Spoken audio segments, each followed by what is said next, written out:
nggak ada buang-buang dana, nggak ada buang-buang tenaga sia-sia. Jadi selama ini banyak petani buang tenaga, buang dana sia-sia karena tidak mempelajari yang kusebutkan tadi.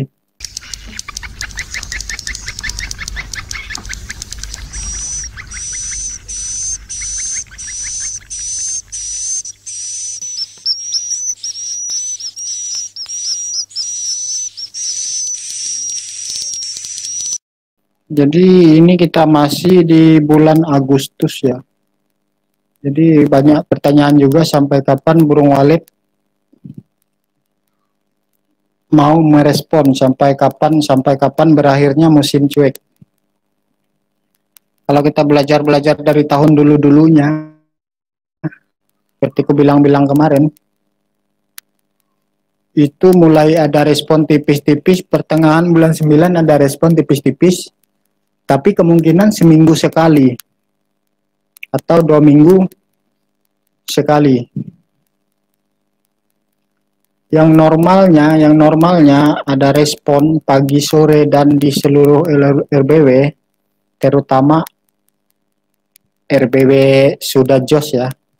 JOS maksudnya dalam arti kondisi internal sudah oke. Jadi itu ada di bulan 11. Kalau kita ngikutin tahun-tahun dulu. Meskipun di lokasi manapun, dan kalau RBW yang mana ada suara pasti direspon burung walet. Tapi bedanya, meskipun di musim respon, kalau gedung walet kita internalnya sangat tidak cocok untuk walet, belum memadai, itulah pokoknya. Jadi burung walet ini hanya ngerespon suara sehari 2 hari. Burung walet ngerespon suara, masuk ke ruangan, jelajah ruangan di dalam RBW, dia langsung merasakan. Kalau dia merasa nggak cocok, besoknya dia nggak akan datang lagi meskipun kita ganti suara. Itulah yang sering ku bilang, pentingnya kita maksimalkan internal RBW, jadi suara hanya mengundang. Jadi aku sangat sulit mau ngomong gimana lagi, apalagi kalau di grup, kalau main ketik. Selain mau merangkai kata-katanya gimana supaya dimengerti, jempol juga keriting. Sebenarnya aku mau bilang kalau suara itu hanya mengundang burung walet datang. Yang bikin burung walet menginap itu ya internal RBW. Ada banyak yang bertanya internal RBW apa? Internal RBW itu mencakup keseluruhannya. Dari desain gedung, dari tata ruang, dari pola audio, dari tinggi ruangan, dari ukuran poin, mencakup keseluruhan yang ada di dalam gedung sampai ke bangunannya. Itu yang dinamakan internal RBW. Kalau semua itu udah oke, nggak usah 100%, bos. 65% aja. Nggak ada galau berat. Kalau aku bilang galau berat itu yaitu gedung yang jong. Nggak ada inap sama sekali. Ada inap cuman 1 malam atau 2 malam kabur. Itu galau berat. Jadi yang kita hindari itu galau berat. Kalau yang mau nyari yang nggak galau, nggak ada. Petani walet semuanya galau. Sampai kapanpun semua galau. Jadi nggak ada yang nggak galau. Tapi galaunya berbeda. Galau ringan sama galau berat. Kenapa aku bilang nggak ada yang nggak galau? Silakan tanya aja. Soalnya penyakit manusia ya, wajar ya penyakit kita. Tidak luput dari yang namanya serakah. Jadi sudah dikasih 10 kilo, mintanya 20 kilo. Sudah dikasih 20 kilo, mintanya 30 kilo. Jadi disitulah letak kegalauannya. Tapi galaunya nggak galau berat. Yang galau nggak galau berat yang kayak yang gedung nggak ada yang inap. Nah itu galau berat. Jadi jangan berpikir setelah gedung berhasil kamu nggak galau. Nanti ingat aja omonganku. Mungkin tahun ini kamu nggak galau, soalnya selalu ada penambahan-penambahan. Nanti ada tahun berikutnya itu sampai 3 bulan, 4 bulan nggak nambah. Itu wajar yang dinamakan stagnan. Adapun penambahannya, kalau gedung udah panen 10 kilo, ada penambahan 1 on 2 on, itu nggak kelihatan. Seperti nggak ada tambahan aja. Masalahnya kita hitung bukan di jumlah sarang, tapi hitung waktu jualnya berapa kilo. Kita panen trip ini jual 3 kilo. Sampai trip panen berikutnya jual tetap 3 kilo 1 on. Jadi nggak dianggap nambah. Ya. Maunya penambahannya itu hitungan kilo. Jadi di sana nanti ada letak galau. Sampai kapanpun kalau kalian mau ngejar yang namanya nggak galau itu nggak ada. Semua. Nah untuk respon burung di bulan Agustus ini ya seperti ku bilang tadi, mungkin seminggu sekali ada respon, mungkin 2 minggu sekali, bahkan bisa nggak ada respon pun, yang ada cuman burung walet pulang, itu pun burung walet pulang gelap.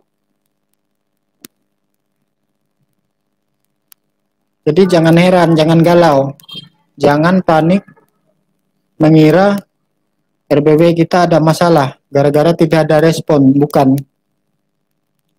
Makanya aku bilang kenali musim, kenali proses, biar gedung kalian nggak hancur, nggak buang dana, nggak buang tenaga. Tapi kalau nggak paham proses burung walet, nggak paham musim, sudah banyak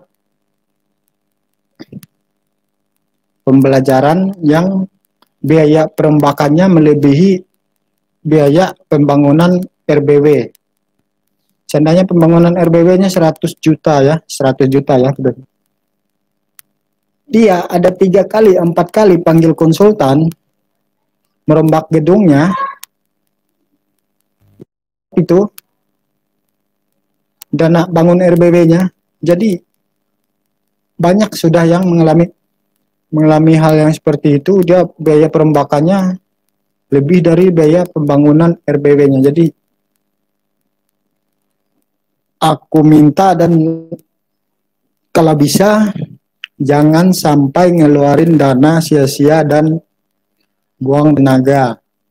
Jadi untuk mencegah hal itu terjadi, makanya saya selalu membuat pemahaman dari dasar ya bosku ya.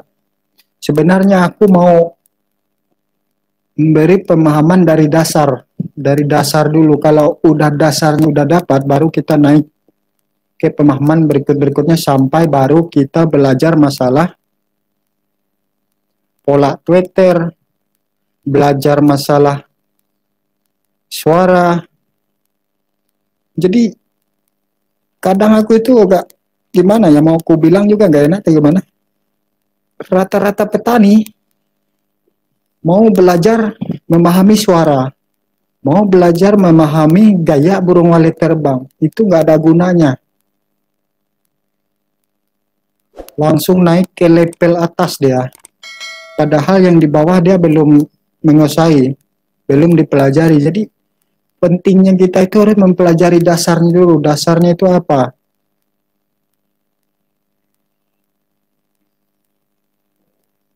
Dasarnya itu yaitu kita harus mengenali musim dan mengenali proses burung walet gimana. Jadi itu yang penting harus dipelajari, dan selanjutnya yang harus kita pelajari juga internal RBW kita. Kalau kita udah tahu musim, udah paham proses, sudah paham internal RBW, kurasa nggak ada galau, nggak ada buang-buang dana, nggak ada buang-buang tenaga sia-sia. Jadi selama ini banyak petani buang tenaga, buang dana sia-sia karena tidak mempelajari yang kusebutkan tadi, yaitu musimnya itu yang kita pelajari itu yaitu musim burung walet ngerespon sama burung walet tidak ngerespon. Kenapa? Nah itu harus kita dalami lagi. Habis itu proses. Gimana sih proses burung walet setelah masuk ke RBW kita? Tidak sedikit petani menganggap burung walet hari ini masuk langsung buat sarang. Itu salah besar ya. Jadi prosesnya burung walet itu masuk ke gedung kita itu hampir 85% mungkin ya, 85% yang masuk ke RBW waktu on perdana itu yaitu anakan.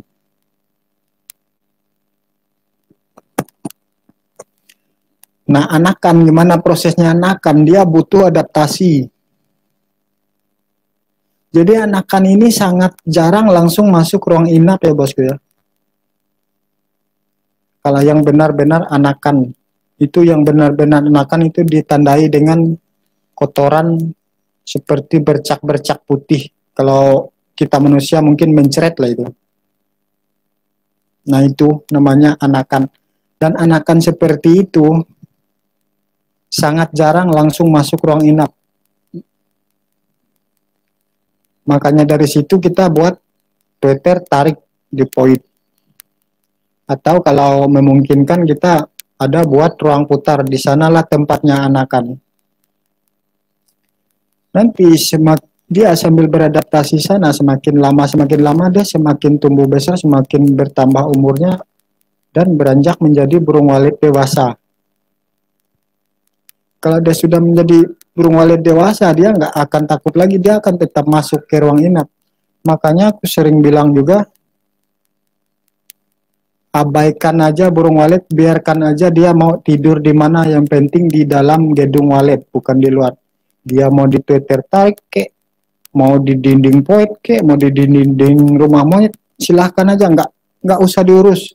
Nanti kalau kita urus yang masalah gitu-gitu, bukannya dia masuk, malah bisa bikin dia keluar. Makanya aku bilang, silahkan biarkan aja burung walet memilih. Dia mau tidur di mana silahkan. Yang penting di dalam RBW kita. Banyak yang mempermasalahkan burung waletnya semua tidur di Twitter tarik.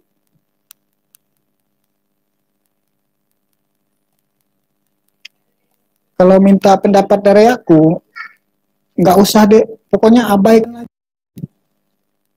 Nanti dia udah besar, udah jadi dewasa atau dia sudah dapat pasangan, udah kawin, mau bikin sarang, dia tetap larinya ke sirip.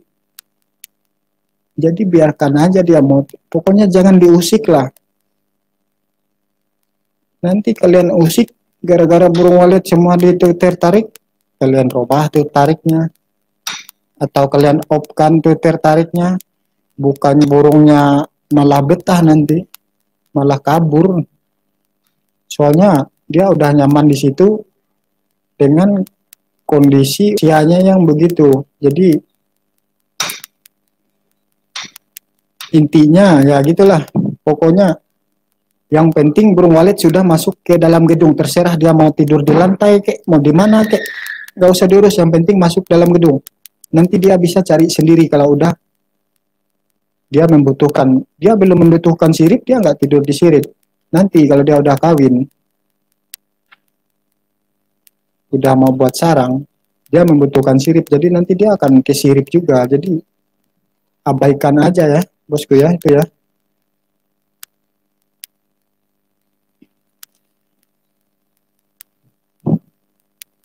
Banyak galau itu gara-gara petani sendiri. Gara-gara pemilik RBW-nya sendiri. Tidak tahu apa-apa, tapi memberanikan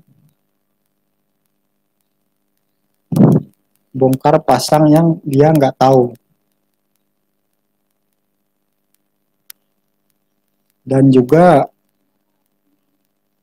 yang paling utama itu kesabarannya bosku ya. Tapi kalau gedung kita belum oke, jangan coba-coba sabar. Mungkin sampai keturunan ketujuh juga nggak akan berhasil.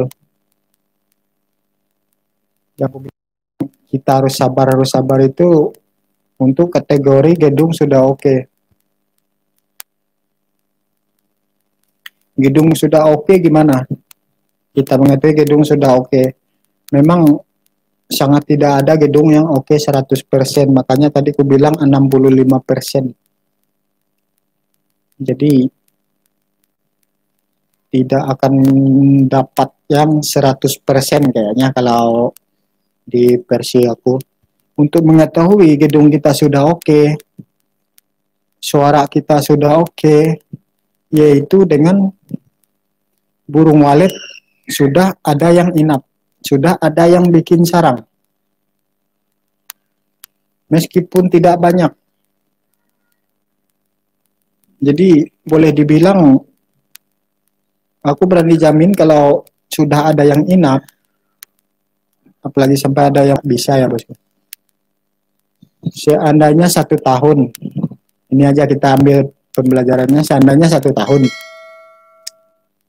Gedung kita ini gedung on 1 tahun ada sarangnya 10 sarang. Pokoknya boleh dibilang sangat lambat ya bosku ya. Kalau 10 sarang dalam setahun sangat lambat. Tapi masalah lambat atau cepat itu hal biasa.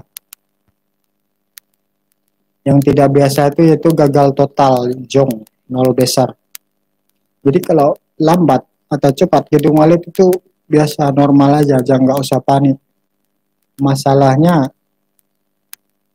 gedung kita tidak sama, lokasi kita tidak sama. Jadi jangan banding-bandingkan gedung kita dengan gedung orang lain. Boleh dibandingkan kalau kita tetangga. Dan ukuran gedung sama, desain gedung sama, bahan yang digunakan sama, suara sama. Boleh dibandingkan, tapi di sana ada perhitungan rezeki lagi ya. Jadi tingkat keberhasilan gedung itu sebenarnya yang paling utama itu kita harus bisa memilih lokasi. Kalau kita benar-benar mau yang namanya cepat. Meskipun lokasi kita oke, tapi gedung kita tidak oke juga nggak akan ada hasil yang bagus juga. Jadi semuanya saling mendukung lah pokoknya. Banyak yang mau cepat sukses, gedung waletnya di tengah kota. Di sekelilingnya gedung rata-rata sudah berhasil semua. Dia ngayalnya karena di sana ada banyak ribuan burung, ada koloni burung, pokoknya sentral lah dia pikir gedungnya cepat sukses. Itu terbalik kalau menurut aku. Memang setelah on kita bisa langsung dapat burung yang minat. Tapi tunggu aja setahun. Sangat sulit kita menahan anakan kita karena apa? Karena anakan kita cenderung ngikutin koloni yang pulang sore hari yang di gedung jadul itu. Jadi kalau menurutku sangat tidak bagus kita buat RBW dekat gedung jadul. Karena apa, nanti butuh kesabaran penuh kita. Dan butuh peralatan full untuk menghadapi lokasi sentral. Jadi jangan berpikir cepat berhasil. Boleh berpikir cepat berhasil. Seperti aku bilang di grup juga. Buat gedung kita 3 kali langkah dari gedung orang yang ada di sekitar itu. Apa itu gedung 3 langkah? Maju 3 langkah. Seandainya gedung yang paling tinggi di situ 10 meter. Gedung kita buat 15 meter. Seandainya ukuran gedung di situ yang paling besar itu 20-20. Kita buat ukuran gedung kita 30 kali 30. Pokoknya lebih semua. Seandainya ruangannya yang gedung di sekitar situ tinggi ruangannya 3 meter, punya kita buat 4 meter tinggi ruangannya.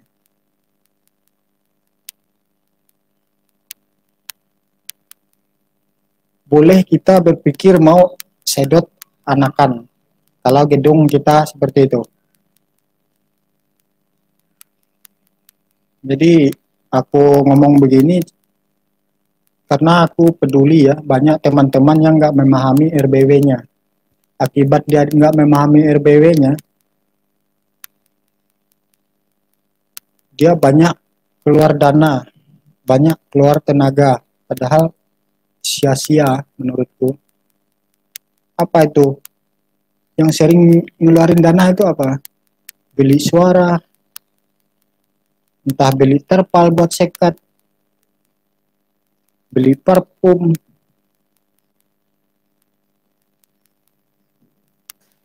tapi gedungnya tidak dimaksimalkan. Jadi akhirnya cuman buang dana dan buang tenaga dari hal yang seperti itu. Jadi penting juga kita kenali RBW kita dan kita bandingkan. Pokoknya harus dipelajari semua ya. Jadi jangan asal galau. Kalau kita bisa memahami semua, saya yakin nggak ada galau berat dan nggak ada buang tenaga, buang dana. Apalagi kalau sampai undang konsultan. Makanya aku bilang tadi di awal tadi, sampai untuk bayar konsultan melebihi dana biaya pembangunan RBW. Mending uangnya dikumpulkan beli bahan, kita maksimalkan gedungnya aja daripada buat beli suara, beli parfum, bayar konsultan. Seandainya gedungnya belum dilapis, beli papan, dilapiskan. Pokoknya buatlah gedung kita standar. Maksimalkan di gedung, jangan maksimalkan di suara, jangan maksimalkan di parfum.